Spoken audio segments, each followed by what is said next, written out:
é Luís Figo. Ai, sou fã! Gosta? Sim. Bom, o ex-futebolista Bem-vindo. Bem-vindo. O ex-futebolista português celebra hoje o seu 49º aniversário. Parabéns. E que melhor forma de celebrar esta data do que passar aqui pelo turno da tarde? Concordo. Não imagino. O galáctico português começou a dar os seus primeiros pontapés na bola num clube da Cova da Piedade em Almada, chamado Os Pastilhas. E agora que penso nisso, se nos referirmos a este clube como Os Pastilhas de Figo, fica uma combinação um pouco assustadora. Pior seria se outro jogador formado neste clube fosse o Ruben Vinagre. Até me arrepio só de pensar nisso, né? Pastilhas com sabor a vinagre. Bom, enfim, não sei se o Pastilhas ainda está de pé. Caso esteja, era bonito vermos Jorge Jesus a terminar lá a sua carreira. Que seria o Pastilhas no Pastilhas. Bom, adiante. Ok, já chega. Vamos por aqui, exatamente. Luís Figo rumou depois ao Sporting, onde começou a sua carreira profissional.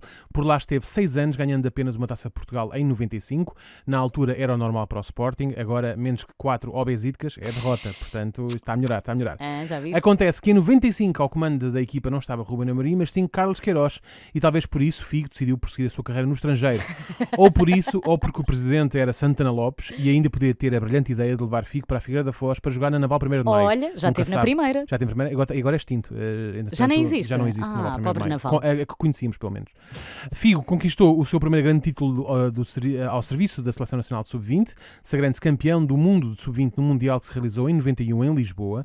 Venceu também o Ballon d'Or em 2000. Não podias dizer isso em português. Ballon d'Or. Bola d'Or.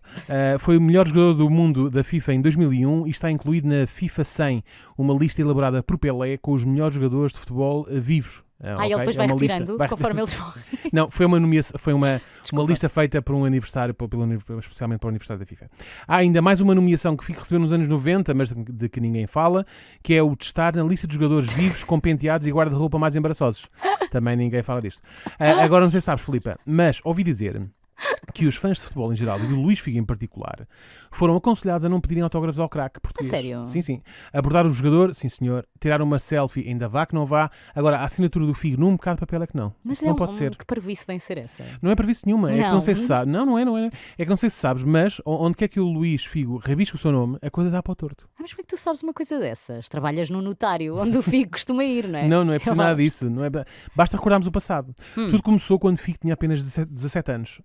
E como retaliação ao desvio do jogador Ali Hassan do Benfica para o Sporting em 89, o Benfica tentou desviar Luís Figo de Alvalade para o outro lado da zona circular, tendo o craque português chegado mesmo a assinar um contrato com o Benfica e a ser inscrito na Federação.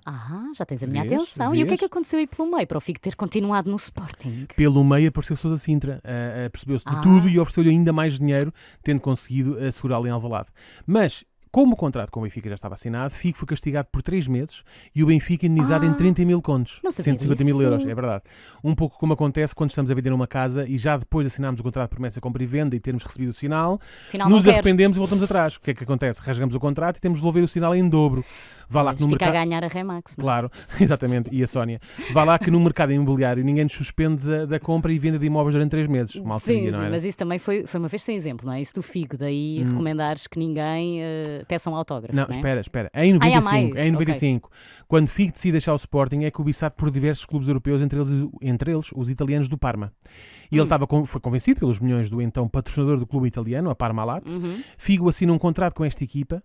Tudo normal, não fosse o facto de algum tempo antes Luís Figo ter assinado um pré-contrato de transferência, um pré-acordo de transferência com outra equipa italiana, neste caso a Juventus. Mas ele não lia os papéis. Pois, ou seja, existiam 2 contratos assinados pelo mesmo jogador, mas com clubes diferentes. Uma espécie de Eu Tenho 2 Amores do Marco Paulo, mas aplicado ao futebol. Percebes? Exato. Quem não gostou nada da brincadeira foi a Federação Italiana, que proibiu o jogador de assinar por qualquer equipa de Itália durante 2 anos. No fundo, o Figo era um daqueles jovens rebeldes que estão sempre a ser expulsos da escola e têm de ir arranjar problemas para o outro lado. Desta feita, Luís Figo acabou por rumar a Catalunha para representar os espanhóis do Barcelona. Ok, pronto. Já percebi, aconteceu duas vezes. Ainda assim, não parece que seja assim uma tendência séria. Claro. Embora, no ano 2000, Figo tenha protagonizado a transferência mais polémica do futebol internacional. Aquilo de 5 em 5 anos acontecia, não era? Certo. Há aqui uma tendência assim. Depois de 5 épocas ao serviço dos catalães, onde até já era capitão de equipa, Luís Figo troca o Barcelona pelos seus eternos rivais do Real Madrid. É verdade, chamavam-lhe peseteiro. Mas aí eu não me recordo de nenhuma incorreção de índole ilegal, vá. Estava tudo ok, não é? Ele aí só assinou por um clube. Certo, mas era o rival, mas era um clube só. Certo, era só um. Mas a rivalidade entre as duas equipas é tão grande que Figo passou um mau bocado. E tudo porque, mais uma vez, assinou um papel. Pois. O ponto alto, ou mais baixo, depende da perspectiva, desta polémica transferência foi quando o Real Madrid se deslocou ao Camp Nou, e o estádio do Barcelona, para defrontar a equipa catalã. Figo foi vaiado, insultado, e sempre que ia fazer uma marcação de um pontapé de canto, levava com uma chuva de objetos arremessados pelos traídos adeptos blaugrana. Pois. Entre esses objetos encontrava-se uma cabeça de porco. Uma cabeça de porco verdadeira? Sim, sim. Estou chocada. Também eu. E sei o que estás a pensar. Sei, sim. Onde é que raio meter eles o resto do porco? Certo, só mandaram a cabeça. É que mandaram assim, só a cabeça. É mesmo um golpe baixo. Como é que... É mesmo como quem diz, querias xixa, para ti não há nada, seu traidor. Toma lá a cabeça para roer, já vais com sorte. Tu achavas que eles iam mandar o porco claro, todo? Deviam mandar o porco todo. Por acaso, não era bem nisso que eu estava a pensar, mas adiante. Confesso que já começa agora sim, Daniel, a ver aqui um padrão de consequências nefastas nas assinaturas do Figo. Olha, e este último exemplo agora vai-te convencer ainda tens mais um, mais adoro. A assinatura de Luís Figo está também metida ao barulho no caso do Tagus Park.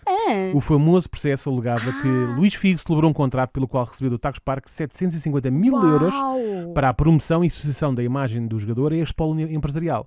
Mas que na verdade, diziam eles, o objetivo último era apoiar a campanha eleitoral de José Sócrates num famoso pequeno almoço. É caso para dizer que não há pequenos almoços grátis. Pelo menos com o José Sócrates não. Essa parte já sabíamos, né? Sim. Sabes o que é curioso? Por acaso eu tenho um autógrafo do Figo. A sério? Sim, pedi-lhe num dia em que o encontrei nas docas. Olha que fofo. Só o pedi porque ele estava sozinho, porque eu tinha muita vergonha nessa altura. Tu achas que devo agora deitar fora o autógrafo que tenho do Figo? Olha, poderá estar amaldiçoado, o que é que me vai acontecer? Eu se fosse a ti guardava, Filipe, porque um dia vai valer muito dinheiro. No eBay. Se ele estava sozinho quando te deu esse autógrafo, é possível que seja um dos raros casos em que ele só assinou uma vez o papel. Percebes? Alguém devia explicar ao Figo que quando se tem de assinar em duplicado é o mesmo documento, não implica duplicar os documentos a assinar. Exato. Eu cá gostava de ter um autógrafo dele. Eu vendo-te. Pronto, posso ponderar isso, até porque ele foi o melhor jogador português AC. Melhor jogador português antes de Cristo? Não, antes de Cristiano Ronaldo. Digamos que dos peludos, Luís Figo continua a ser o melhor. Mas depois chegou o de Pilates CR7 e deu-lhe 10-0. Não há hipótese. Paciência, Figo, acontece aos melhores e também aos segundos melhores neste caso.